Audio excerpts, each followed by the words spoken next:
Hey everyone. So this trip today is to show everyone how effective full self-driving is on 11.4.9 in suburban areas, which is a majority of the areas around where I live in the Research Triangle Park in North Carolina. For the duration of this drive, the only time I'll intervene is if there's something unsafe or the vehicle cannot perform the task, but otherwise I'll be keeping my hand either like touching the wheel or just there ready to take over if necessary, but otherwise mostly just whenever the screen asks me to respond and I'm looking at the road, I'm observing the things around me. One thing to note is that supposedly version 12 will be coming out soon, and this will be a fundamental step change in the development of full self-driving. What you'll get with version 12 is end-to-end neural nets, meaning all of the manual code that was written to do things like determine the exact amount of time to stop at a stop sign. So there's a pedestrian just walking on the road. Extremely unsafe to walk on the road, but the vehicle saw him, slowed down, veered out of the way. Exactly what you'd expect from a good automated driving system. But anyway, back to the point of what I was saying is version 12 is essentially replacing all of the manually written code, which they say is around 300,000 lines of C++ code, that handles things like, when you should stop at a stop sign and how long you should stay there. All the manually hard-coded parts of the software that are not AI will be replaced with AI that's purely trained off of video footage. And the reason this matters is because as they increase the compute, which is said to increase around 100 times, 100x by the end of 2024 compared to what it was just a couple months ago. For those who don't know, the context is this. Tesla has, like everyone else, a problem with getting enough NVIDIA GPUs in order to do the computational process that AI training requires, right? So they have millions and millions, billions and billions of miles driven. They have video footage that's been curated and uploaded from all the cars back to their data center, and they have something around 14,000 NVIDIA GPUs that are processing the AI, that are essentially training the model, and that computational power is not enough. So anticipating that they wouldn't have enough GPUs and that they would need a specialized chip that may be better for their specific use case, they developed, in parallel to using NVIDIA GPUs, they developed their own supercomputer that's meant for AI training called Dojo. And by the end of 2024, it should be ramped up to about 100 times more compute than what they've been able to do so far. So by transitioning completely from, partial AI and partial hard coding to a full end-to-end AI system, they can then leverage that 100 times compute. So anyway, I'll talk more about that in another video, but essentially, this version 11.4.9 may be one of the last versions on version 11, and even though it will be replaced with something that's presumably going to be better all around, once they get it to a sufficient place where we can download it and test it as non-Tesla employees, basically people who are just regular users like myself. By the time that we're able to download version 12, this video may not be as relevant, but the reality is that it's really good to have a comparison before and after to determine whether or not there's a regression, right? So from my perspective, it makes sense to continue to make videos and to start making videos on a version that isn't version 12, because the sooner that people become aware of what this technology can do, the better. And it's really going to be great to be able to compare version 11 to version 12 and see the areas where there have been improvements and hopefully not regressions. But anyway, I'll stop talking so much. Essentially, this is what it's like on a suburban road in Research Triangle Park, North Carolina. And if you want to think about it this way, full self-driving performs best in the areas where there's least complication. Obviously, it gets more, the problem becomes much more difficult to solve in urban areas, in complex scenarios with lots of moving pieces. So if you think about it from easiest and most secure, safest driving to least secure, most complicated, most likely to have failures, you would start with highway driving is the safest and most predictable. Everybody's basically going in a straight line, and then there's some shifting of, from lane to another lane. Then you have roads like this where it's mostly people just staying in the same lanes, and there's not a lot of stuff interacting with the road. And then as you move progressively more complex and more urban, that's where a lot of people are complaining that it's not fully reliable, in the sense that you can't just have complete drives wherever you go with no interventions. However, if you live in a suburban area like the one that I'm in, I would bet that your experience would be pretty similar to mine, which is pretty much wherever I go, I don't have to intervene. I mean, there are interventions here and there, but the reality is that they're pretty easy to predict. And we're always watching, of course, but it's pretty easy to know that when it makes certain kinds of mistakes, it makes the same kind of mistakes over and over. And so in a specific spot, maybe a lane will open up on the side and it has a tendency to go in that lane when it should really stay in this lane, because that lane is going to end further up and it doesn't necessarily know that. Those types of things that where like you see that it's doing that, and then you correct it, and you let Tesla know, you press a button and you talk to them and say, okay, this is an issue, and that way you can tag it so that they can try to train it out.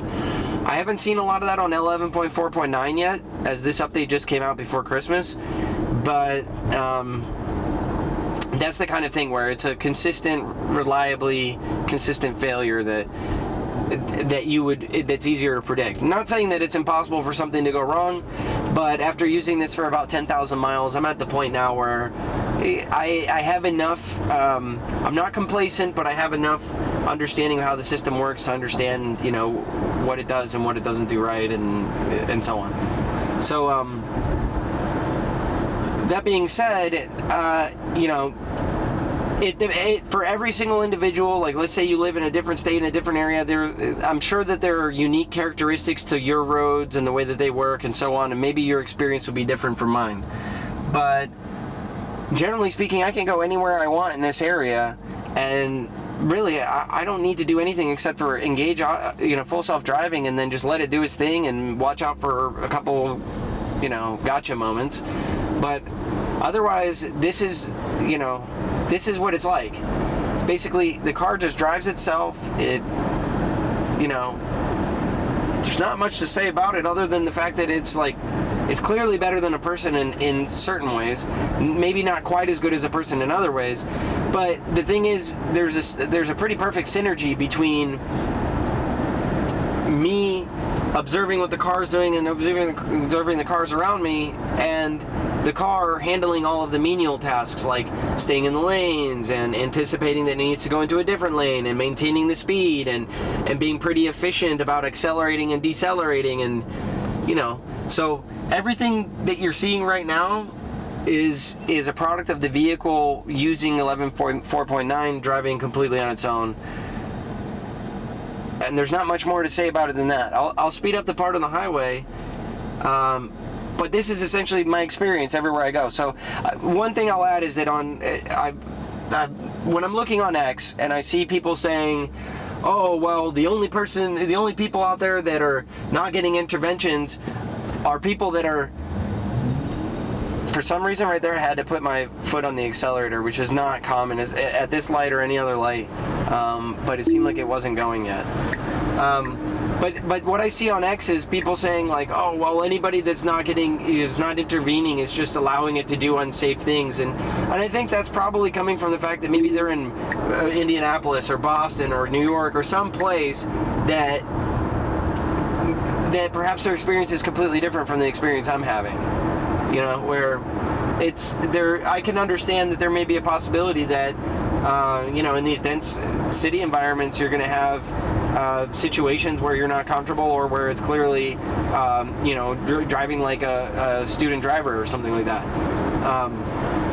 And I experienced a little bit of that in Charleston, South Carolina, and sometimes in places like downtown Raleigh or Charlotte or Richmond, Virginia, those types of places where maybe there's like in the downtown area, there may be a corner here or there where there's like some construction cones, and then there's like, it's the visibility's not great, and it's unusual compared to what we're seeing here, which is essentially the same thing over and over. I mean, you know, you've got these really predictable lanes, you're going 40, 50 miles an hour, you've got people are driving pretty predictably, and when people are driving sporadically or kind of all over the place, it reacts well to it. I mean, it keeps its distance, it slows down, it's very quick to react if someone kind of starts drifting into your lane. It's very, very good in very dense traffic on the highway. I've seen, I feel extremely confident in this technology in the area that I live in. And when I see those things on X, I think,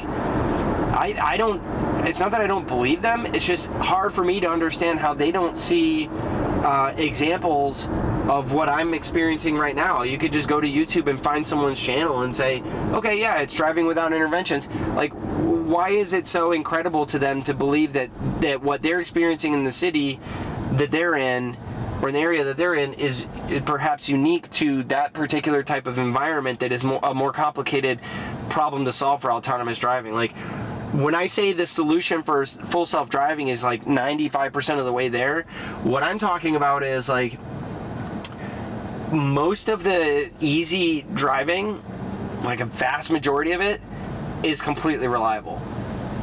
Where the training needs to continue, especially, is in those dense urban environments, perhaps in adverse weather conditions, poor lighting, those types of things, where obviously that's going to be more complicated than what you're seeing here. So anyway, I'm going to fast forward through the highway bit because I don't want the video to be too long, but I really do feel compelled to share this stuff with everybody, because what I'm seeing and experiencing is definitely a massive progression compared to what I see most people are giving it credit for, right? Like, a vast majority of the people that are like watching or talking about it are either misinformed, uninformed, perhaps even prejudicial, like they're judging something before actually investigating it, and the reality is that I think there's some pressure, because Tesla's so far ahead right now. I think there's actually some corporate pressure stemming from advertising and other things like that, where media, for one, gets a lot more attention when there's negative, sensational headlines and so on, but they seem to conflate autopilot and full self-driving a lot, which they're completely different software stacks. And my experience has been that full self-driving is miles ahead of I think autopilot is basically a different stack, and it's antiquated, and I wish that they would integrate the full self-driving functionality to a certain degree into autopilot, but I don't know the technical limitations as to why they don't do it. But yeah, what I'm seeing, the reason I'm making these videos is because I'm seeing a lot of people saying things that I just simply are not my experience. It's not true. And even for the people that do have full self-driving and they say, well, I'm not comfortable using it, well, why don't you just start watching my videos and see how comfortable I am? Because what it's doing right now is great, and I've got 10,000 miles on full self-driving, and I'm sitting here thinking, perfect. I mean, every mile, I've got like almost 15,000 miles in the car, and every single mile that I either was riding in autopilot, and then once I subscribed and got accepted into full self-driving beta, from then on it's been beta, beta, beta, except for 2 occasions where we got disengagements when we first got access to it and didn't realize that we were, being nagged by the car or something like that. But, so for 2 weeks we lost access to it, but from the month that I've subscribed to full self-driving until now, I've been using it exclusively. And before that, I used autopilot exclusively. So I know what the differences are. I've got a lot of experience with it so far, and I'm going to continue to use it. But again, I'll shut up and just enjoy the ride, and I'll work on the video quality. I'll work on getting a better image of what's on the screen and maybe a camera pointing at me, and as well as a number of other things. So, you know, it's a work in progress, but the way I see it is, it's you know, time to put more evidence out there of what's really happening in the realm of full self-driving, autonomous driving, Tesla's full self-driving, that kind of stuff. So anyway, you know, hope you're along for the ride, and you know, give me a subscribe, a like, share, and help me grow the channel.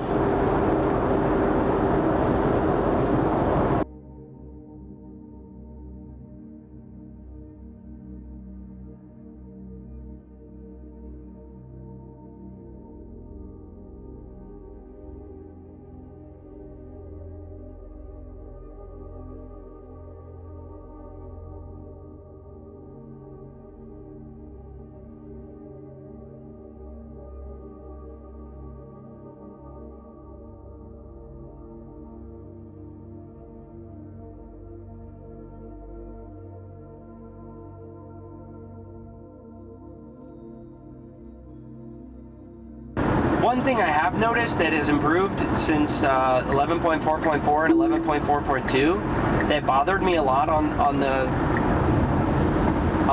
the old version of full self-driving, when there was like, for example, when you get on the highway and there's a lane that's coming to an end, it seemed like it wasn't very context aware as far as like the other cars that are on the road. So if there's a car kind of matching your speed and you're ramping up to get on the highway, that merging lane ends, and what it would do is it would continue to ride that merging lane kind of fast, and in those cases I would intervene because I didn't want to get to the point where I was like, okay, it's going 60 miles an hour and it gets to the end of the merging lane and it hasn't anticipated it needs to get over.